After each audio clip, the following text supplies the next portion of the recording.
দর্শক, আমাদের সাথে অনলাইনে যুক্ত হয়েছেন মৌলভীবাজার জেলা জামাতে ইসলামীর সেক্রেটারি ইয়ামির আলী।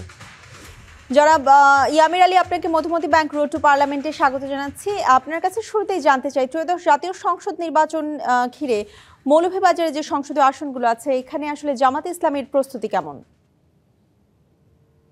আলহামদুলিল্লাহ, ডিবিসি নিউজ আন্তরিক মোবারকবাদ। চমৎকার একটা প্রতিবেদন আপনারা উপস্থাপন করেছেন। মৌলভীবাজার 4টি আসনে আলহামদুলিল্লাহ বাংলাদেশ জামাত ইসলামী পূর্ণ প্রস্তুতি ইতিমধ্যে নিয়েছে। সর্বস্তরে আমাদের আসন কমিটি, উপজেলা নির্বাচন কমিটি থেকে শুরু করে সেন্টার কমিটি পর্যন্ত গঠন করেছে। আপনারা ওটা বাংলাদেশের জনগণ জানে, মৌলভীবাজার হচ্ছে বাংলাদেশ জামাত ইসলামীর মোহতারাম আমির ডাক্তার শফিকুর রহমান সাহেবের জেলা। এই কারণে জেলাবাসীর এই নির্বাচনে প্রত্যাশা অনেক বেশি। আমরা আশাবাদী, আমাদের যেভাবে প্রস্তুতি চলতেছে জনগণের মধ্যে ব্যাপক সাড়া পাওয়া যাচ্ছে। জনগণ একটা নতুন নেতৃত্ব চাচ্ছে, নতুন পরিবর্তন চাচ্ছে। সেই পরিবর্তন হচ্ছে ইসলামের পক্ষে, দাঁড়িপাল্লার পক্ষে। আমরা পূর্ণ আশাবাদী আগামী নির্বাচনে 4টি আসনে বাংলাদেশ জামাত ইসলামী বিপুল ভোটে বিজয়ী হবে ইনশাআল্লাহ। আপনার কাছে জানতে চাই যে বিগত বছরগুলোতে কিন্তু আমরা আসলে জামাত ইসলামীকে বিরোধী দল হিসেবে বলি, আর যদি হচ্ছে যে কোনোভাবে আসলে বিগত নির্বাচনগুলোতে জামাত ইসলামী সেভাবে আসলে ভোট যুদ্ধে এগিয়ে ছিল না। সেক্ষেত্রে কেন ভাবছেন আপনারা যে এবার আসলে জনগণ আপনাদেরকে বেছে নেবে বা এবার আসলে আপনারা ভোট যুদ্ধে এগিয়ে থাকবেন? চমৎকার প্রশ্ন করেছেন, আপনাকে মোবারকবাদ। আপনার প্রতিবেদনে একটু আগে আপনি উপস্থাপনা বলেছেন 2008 সালে, একটু দেখেন প্লিজ। 2008 সালে যে নির্বাচন হয় মৌলভীবাজার 3 আসনে, এখানে এম সাইফুর রহমান, মরহুম সাইফুর রহমান সাহেব প্রার্থী ছিলেন। উনি বিশ্ব ব্যাংকের তৎকালীন, আপনি জানেন, ইন্টারন্যাশনাল ফিগার। সৈয়দ মহসিন আলী সাহেব উনি লোকাল ফিগার, উনি জেলা সভাপতি ছিলেন আওয়ামী লীগের। কিন্তু আওয়ামী লীগের জেলা সভাপতি থাকার পরও এম সাইফুর রহমান সাহেবকে বিপুল ভোটের ব্যবধানে উনি পরাজিত করেছেন। এর মানে হচ্ছে মৌলভীবাজারবাসী একটা পরিবর্তনের পক্ষে। 4টি আসনে যারা প্রার্থী হয়েছেন সকলকে মৌলভীবাজারবাসী অতীতে দেখেছে, ওনাদের চাল চলন, ওনাদের জনগণের সেবার চেয়ে নিজেদের সেবার প্রতি ওনারা মনোযোগ ছিলেন বেশি। বাংলাদেশ জামাত ইসলামের প্রার্থীরা হচ্ছেন পরিচ্ছন্ন, উচ্চশিক্ষিত, জনদরদী। ওনাদেরকে ভোট দিলে জনগণ সেবা পাবে বেশি, দুর্নীতিমুক্ত একটা মৌলভীবাজার জেলা পাবে, উন্নত একটা জেলা পাবে। এ কারণে আমরা আশাবাদী জনগণ পরিবর্তনের পক্ষে ভোট দেবে। বর্তমান সময়ের প্রেক্ষাপটে অতীতের স্বাভাবিক রেশিও, যেটা গাণিতিক হার, জ্যামিতিক হারে কোনো কিছুতে আপনারা কম্পেয়ার করতে পারবেন না ইনশাল্লাহ। জনগণ এখন বিপুল ভাবে এগিয়ে আসছে নতুনের পক্ষে। এ কারণে আমরা আশাবাদী। সনাতন ধর্মাবলম্বী যারা আছে বা অন্য ধর্মাবলম্বী যারা আছে, তারা আসলে কেন জামাতে ইসলামীকে বেছে নেবে? ধন্যবাদ আপনাকে। সনাতন ধর্মাবলম্বীদের গতকালকে একটা ফার্মেসিতে আলাপ করলাম। ওই ফার্মেসির সবাই সনাতন ধর্মাবলম্বী ম্যানেজমেন্টে। তো আমরা বললাম যে আপনারা কেন ভোট দিবেন বাংলাদেশ জামাত ইসলামীকে?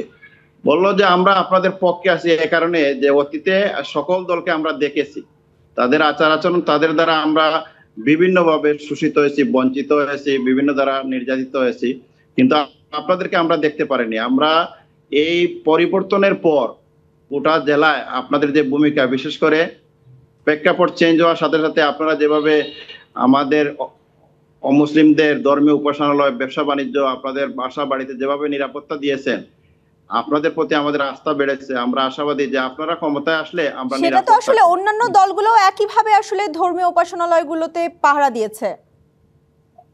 অন্যান্য দলের পাহারার জন্য ধন্যবাদ আপনার, ঠিকই আছে, কিন্তু আপনি তুলনামূলকভাবে জনগণের কাছে, সাধারণ ভোটারদের কাছে, অমুসলিমদের কাছে মনে হচ্ছে যে বাংলাদেশ জামাত ইসলামী তাদের জন্য সবচেয়ে নিরাপদ।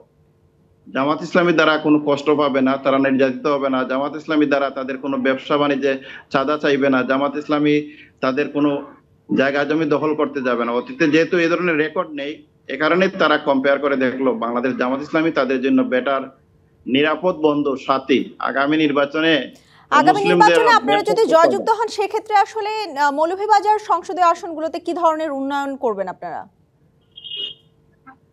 অনেক পরিবর্তন হয়ে যাবে। মৌলভীবাজার সংসদীয় 4টা আসনের সবচাইতে গুরুত্বপূর্ণ প্রায়োরিটি পাবে উচ্চ শিক্ষা প্রতিষ্ঠান, মেডিকেল কলেজ নিয়ে। আমরা অনেকদিন থেকে বঞ্চিত, সেই মেডিকেল কলেজ নিয়ে আমাদের চিন্তা আছে। ডাক্তার শফিকুর রহমান সাহেবের সাথে গত মাসের 2 তারিখ আমি সরাসরি আমরা একটা টিম সাক্ষাৎ করেছি ওনার বাসায় গিয়ে।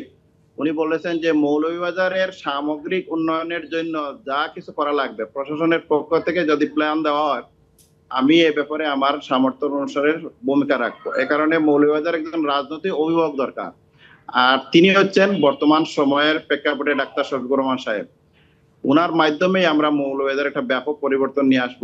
আমাদের চা বোর্ডের ব্যাপারে দাবি আছে, পলিটেকনিকে হয়েছে, কিন্তু আমাদের কৃষি বিশ্ববিদ্যালয়ের দাবি আছে, মনু নদীর দ্বিতীয় ব্রিজের দাবি আছে, কুশিয়ারা নদীর বালাগঞ্জ এবং খেয়াঘাটের ব্রিজের দাবি আছে, চা শ্রমিকদের সমস্যা নিয়ে আমাদের ইয়ামির আলী, চিন্তা আছে। একদমই সব সংক্ষেপে মিলিয়ে একটা আপনার কাছে ব্যাপক জানতে পরিবর্তন। চাই যে আসলে আপনারা ক্ষমতায় আসলে অনেকেই সন্দেহ করছে বা শঙ্কা প্রকাশ করছে আসলে যে নারীরা এক ধরনের স্বাধীনতা খর্ব, নারীদের স্বাধীনতা খর্ব হবে। আপনার কাছে জানতে চাই আসলে আপনারা ক্ষমতায় আসলে নারীদের জন্য কি কি করবেন?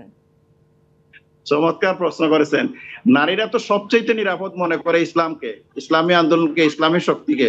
নারীদের ইজ্জত সম্মানের জন্য নিরাপত্তার পরই হচ্ছে ইসলাম। যারা আল্লাহ বিরু, খোদা বিরু, তারা আল্লাহকে ভয় করে চলে। যার ধরুন ঢাকা বিশ্ববিদ্যালয়, রাজশাহী বিশ্ববিদ্যালয়, পাবলিক বিশ্ববিদ্যালয়গুলো দেখেন, ছাত্রীরা সবচেয়ে বেশি ভোট দিয়েছে ইসলামী ছাত্র শিবিরকে। এখন গ্রামে গঞ্জে মহিলারাও বলতেছে যে ইসলামী শক্তি যদি ক্ষমতায় আসে তাহলে আমাদের উপর ইভটিজিং হবে না, আমরা নির্যাতন হবো, আমরা নিরাপত্তা পাবো, সম্মান পাবো, মর্যাদা পাবো। এ কারণে নারীরা ইসলামকে, ইসলামী আন্দোলনকে, বাংলাদেশ জামাত ইসলাম বেছে নিচ্ছে। আমি তো আশাবাদী সবচেয়ে বেশি ভোট নারীরা দেবে। জি, আমির আলী, আপনাকে অসংখ্য ধন্যবাদ মধুমতি ব্যাংক রোড টু পার্লামেন্টের সময় দেবার জন্য। শুক্রিয়া, ধন্যবাদ আপনাদেরকে আমাকে সুযোগ দেওয়ার জন্য। আসসালামু আলাইকুম।